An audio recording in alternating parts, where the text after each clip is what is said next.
Ассалаумалейкум. Талғат, қош келдіңіз. Қош келдік. Қалыңыз қалай? Жақсы па?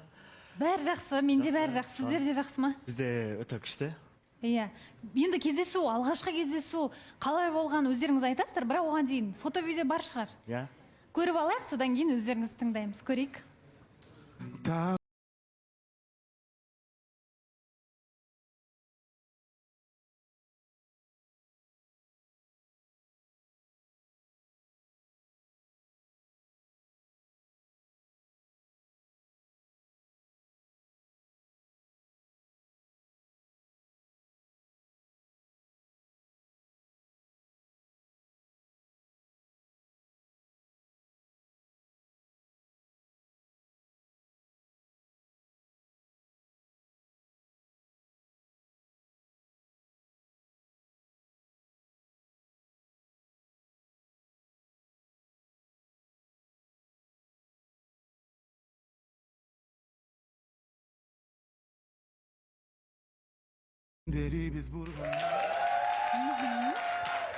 Кешкі Алматыны аралап, серуендеп, қыдырып қайтқан шығарсыздар. Енді Қырғызстан сағынып кеткен жоқсыздар ма?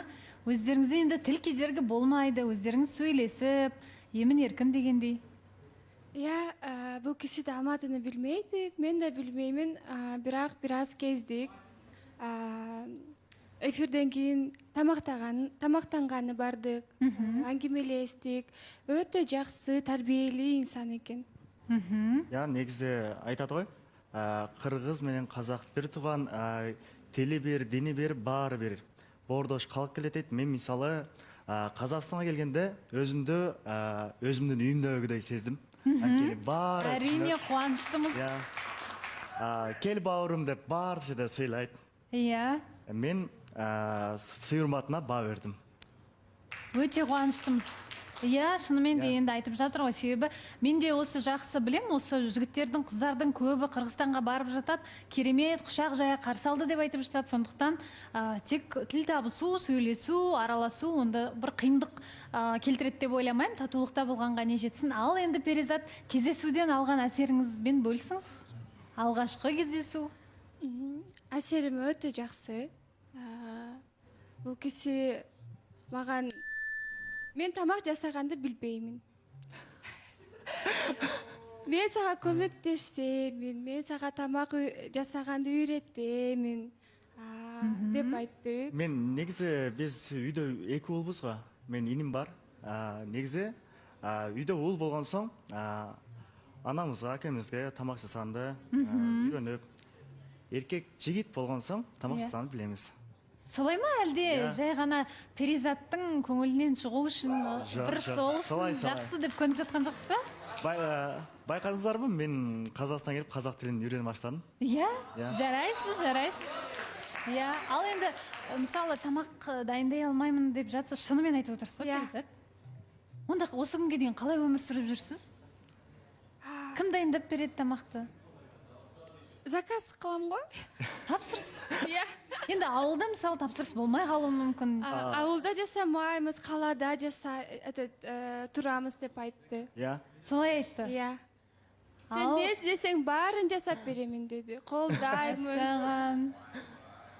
Ал тапсырыс болайын деп тұр өміріңіз. Солай сияқты. Әлде үйренеміз ба? Жоқ, білеміз. Бар білеміз. Перизатты өзім үйретіп аламын ғой. Мүмкін үйренем. Қызық екен. Ау, Жәнібек. Қайырлы күн. Қайырлы күн. Талғат, ассалаумалейкум. Қалайсыздар? Қалай жасыма? Әдемі болып отырсыздар. Енді көрдік видеодан бірге тамақтанысыздар. Медеуге, Көктөбеге бармадыңыздар, Әлі апаратын адам болмады ма? Көктөбеге де барамыз, Медеуге де барамыз. Жоқ, енді ойлағам ғой, кеше Нұрсұлтан енді көмектесем деген, Нұрсұлтан қастарыңыз алып болмақсыздар дейміз ғой енді. Мен кеше келдім ғой. Кеше тамақтанып отырып, біз сөйлестік. Планымызда бар. Енді қалай енді? Біздің қыз деп айтайық па әлде? Қалай екен, жақсы таныстыңыздар ма? Күшті, өте күшті қыз. Енді қашан алып кетесіз былай?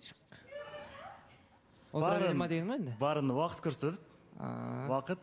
Жалпы жақсы таныстыңыздар. Негізі махаббат бар жерде бар болады ғой. Нұрдәулет. Ассалаумағалейкум, Талғат бауырым, қош келдің тағы да. Енді мен сұрақ емес, бір әңгіме айтып жіберсем деп тұрмын. Қалай Алматыға бірінші рет келіп тұрсың ғой негізі өзің? Қалай Алматы ұнап жатыр ма? Ұнап жатыр. Ең соңында әдемі қала. Негізі шынымен де Бауыржан бағана айта кеттіңіз ғой, Қырғызстанға да барып жүрген балалар бар, қыздар бар деген сияқты. Шынымен Қырғызстанға